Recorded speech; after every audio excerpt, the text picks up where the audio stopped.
আজকের এই অনুষ্ঠানের শুরু भारत भाग्य विधाता पंजाब सिंध गुजरात मराठा द्राविड़ ক্রীড়াপ্রেমী তথা সমাজসেবক শ্রী তাপস দাস মহোদয়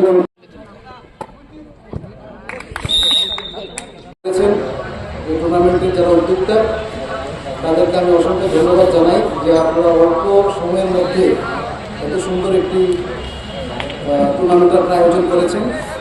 আমি এই টুর্নামেন্টের শ্রীবৃদ্ধি কামনা করে এবং আগামী যতদিন খেলাটা চলবে আপনারা সবাই মিলে এই টুর্নামেন্টকে আপনারা সাফল্যমণ্ডিত করবেন এই আশাটুকু রেখে আমি আমার সংক্ষিপ্ত আলোচনা এখানে শেষ করছি। নমস্কার।